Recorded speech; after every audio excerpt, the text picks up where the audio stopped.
Elite Gaming.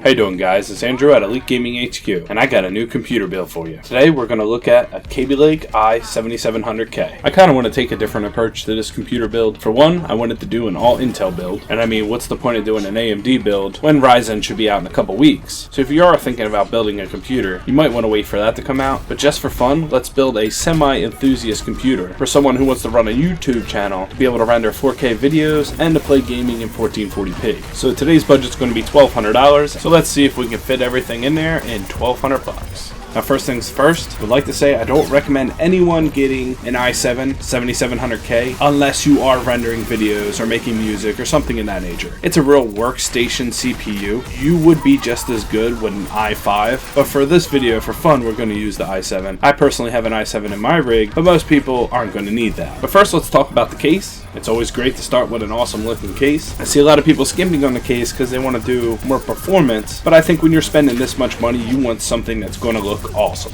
So for the case, I went with the Fantex Ellipse P400. And like I said, I really think that if you're paying over $1,000, you really owe it to yourself for something nice, and there's nothing like having a tempered glass case. I'll show you a little video of mine, and then I'll also show you some pics of this case, and just, it's so amazing to be able to just look in there in that clear glass and just see everything working. And this case actually comes with some RGB lights, but you can also purchase a kit for like 20 bucks, and it will greatly increase the aesthetics. And you can pick up this case right now on Amazon for $79.99. Alright, so next, for the CPU, we're going to use the i7 7700K. That comes stock at 4.2 gigahertz with no cooler, of course, because you're going to overclock. You can pick up that processor for $338. And the cooler I recommend for this build is, let's go with a budget liquid cooling system with the Corsair H60. That Corsair H60 is a nice cooler. I had it on my AMD 8350, and I had no problems. I thought it was great. It's a closed system. You don't really have to worry about anything. You just mount the fan, and you have the nice aesthetic of liquid cooling plus the benefits to add as well. Right now, you can pick up this cooler for $49.99 after an instant promo rebate, and I really think that is a great price. Even a mild overclock of 4.5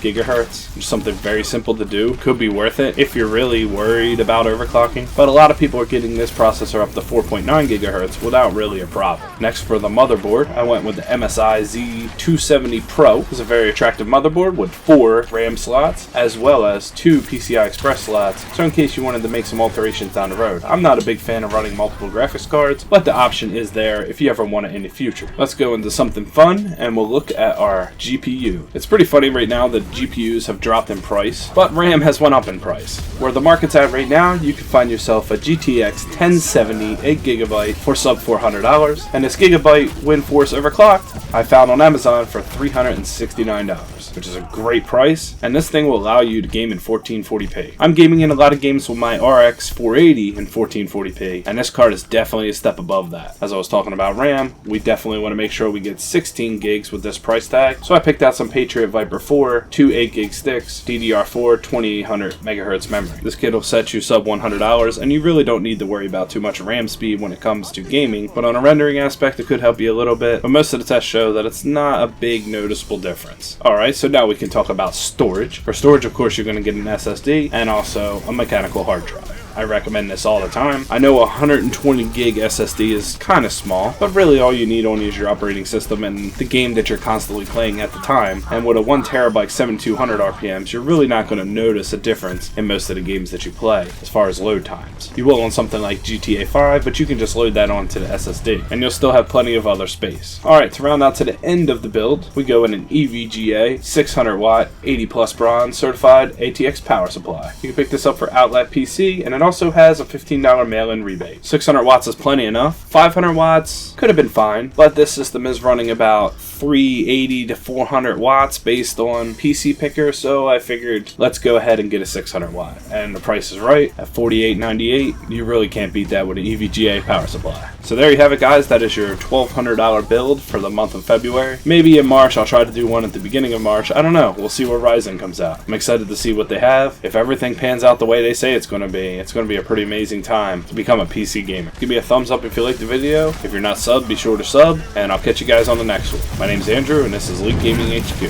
Thanks, guys.